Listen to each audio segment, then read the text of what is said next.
एक बहस, दो देवता और एक ऐसा झूठ जिसकी सजा खुद ब्रह्मा जी को भी नहीं बख्शी गई।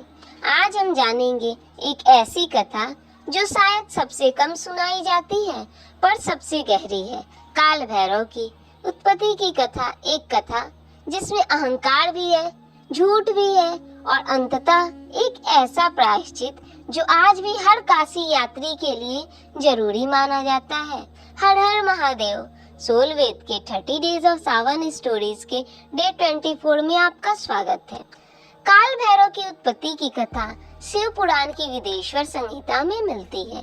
ये कथा ज्योतिर्लिंग की उत्पत्ति से भी जुड़ी है और आज भी काशी में विश्वनाथ के दर्शन से पहले काल भैरव के दर्शन की परंपरा इसी कथा पर आधारित मानी जाती है। सृष्टि के आरंभिक समय की बात है। एक दिन भगवान ब्रह्मा और भगवान विष्णु के बीच एक बहस छिड़ गई। दोनों में से सृष्टि का असली सर्वोच्च कर्ता कौन है, ये कोई साधारण बहस नहीं थी। दोनों देवता अपने अपने तर्क दे रहे थे और बात बढ़ती जा रही थी। तभी अचानक उन दोनों के बीच एक विशाल अनंत ज्योति से बना हुआ स्तंभ प्रकट हुआ। इतना विशाल कि उसका ना आदि यानी शुरुआत पता चल रही थी ना अंत। दोनों देवता हैरान रह गए। उन्होंने आपस में तय किया कि जो भी इस स्तंभ का आदि या अंत खोज लेगा वही सबसे महान माना जाएगा। भगवान विष्णु ने वराह रूप धारण किया और स्तंभ का आधार खोजने नीचे की ओर चले गए। भगवान ब्रह्मा ने हंस का रूप धारण किया और स्तंभ का शीर्ष खोजने ऊपर की ओर गए। दोनों देवता वर्षों तक खोजते रहे पर उस अनंत ज्योतिर्लिंग का न आदि मिला न अंत। भगवान विष्णु थके हुए पर ईमानदार वापस आए और स्वीकार किया, मुझे आधार नहीं मिला, यह स्तंभ वाकई अनंत है। पर भगवान ब्रह्मा की स्थिति अलग थी। वो भी थक चुके थे और उन्हें भी शीर्ष नहीं मिला था, पर वो हार स्वीकार नहीं करना चाहते थे। लौटते समय उनकी नजर एक केतकी के फूल पर पड़ी जो ऊपर से नीचे गिर रहा था। ब्रह्मा जी ने उस फूल से एक निवेदन किया, क्या वो झूठी गवाही देगा कि उसने खुद ब्रह्मा जी को स्तंभ का शीर्ष छूते देखा है? केतकी के फूल ने शायद ब्रह्मा जी के अनुरोध का सम्मान करते हुए हामी भर दी। ब्रह्मा जी वापस आए और अहंकार में बिना एक पल की हिचकिचाहट के झूठ बोल दिया, मैंने इस स्तंभ का शीर्ष देख लिया है, ये केतकी का फूल इसका साक्षी है। ये सुनते ही उस स्तंभ के भीतर से स्वयं भगवान शिव प्रकट हुए। बहुत क्रोधित उन्होंने कहा, ब्रह्मा तुमने झूठ बोला है, अहंकार में सत्य को छिपाया है, इस झूठ का दंड तुम्हें मिलना ही चाहिए। क्रोधित शिव जी ने अंश से एक भयंकर रूप प्रकट किया, काल भैरव, जो शिव जी के सबसे उग्र और न्यायकारी रूपों में से एक माना जाते हैं। काल भैरव ने ब्रह्मा जी के 5वें सिर को, जो उस झूठ का अहंकार का प्रतीक बन चुका था, काट डाला।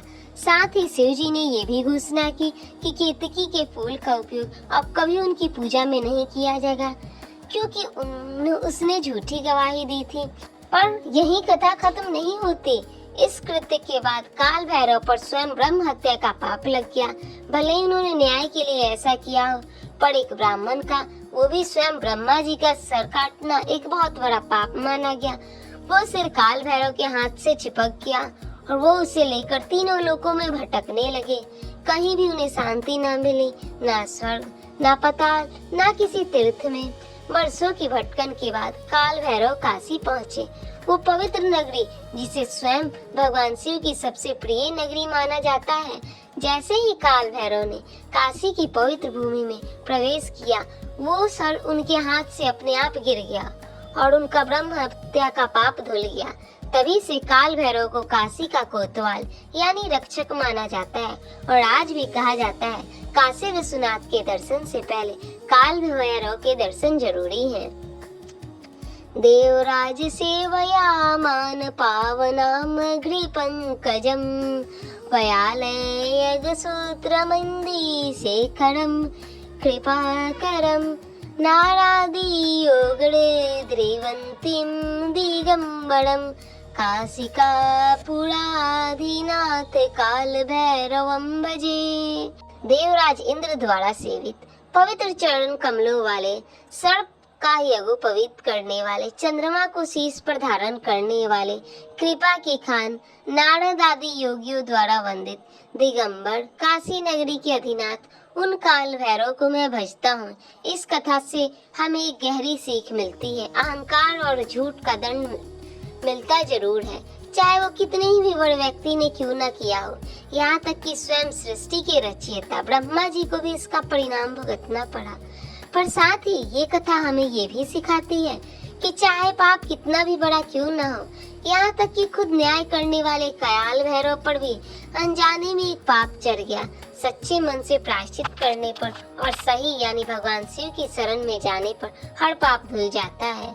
आज के जीवन में भी कई बार हम अपनी बात सही साबित करने के लिए छोटी छोटी बेईमानियां कर बैठते हैं। किसी बहस में हार ना मानने के लिए, किसी छवि को बनाए रखने के लिए ब्रह्मा जी की कथा हमें याद दिलाती है कि सत्य को स्वीकार करने की विनम्रता झूठ बोलकर जीत हासिल करने से कहीं ज्यादा मूल्यवान है। और काल भैरव की भटकन हमें ये भी सिखाती है कभी कभी सही काम करते हुए भी हमसे कोई गलती हो, ऐसे में खुद को दंडित करते रहने की बजाय सही दिशा में आगे बढ़ना और अंततः शांति पाना ही सही रास्ता है। आज सोचिए, क्या किसी बहस या असहज स्थिति में आपने कभी सच में थोड़ा मोड़ा है? आज उसे स्वीकार करने की कोशिश कीजिए। अगर संभव हो तो काल भैरव की स्तुति का पाठ कीजिए या सिर्फ ओम नमः शिवाय का जाप कीजिए। आज खुद से पूछिए, क्या आप किसी पुरानी गलती का बोझ अब भी ढो रहे हो? क्या उसे छोड़ने का समय आ गया है? हे काल भैरव, हे काशी के रक्षक, हमें वो सच्चाई दीजिए जो अहंकार के आगे ना झुके। और अगर हमसे कभी कोई भूल हो जाए तो हमें वो रास्ता दिखाइए जो हमें शांति तक ले जाए, ठीक जैसे काशी ने आपको दिया। काशी यात्रा की योजना बनानी हो तो सोलवेद की स्केट ट्रैवल सेवा में ऐसे स्पिरिचुअल ट्रिप्स पहले से क्यूरेट किए गए हैं। और इस वीडियो को लाइक, शेयर और सोलवेद को सब्सक्राइब करना बिल्कुल ना भूलें ताकि रोज की कथा आपसे न छूटे। सोलवेद, योर एवरीडे स्पिरिचुअल डेस्टिनेशन।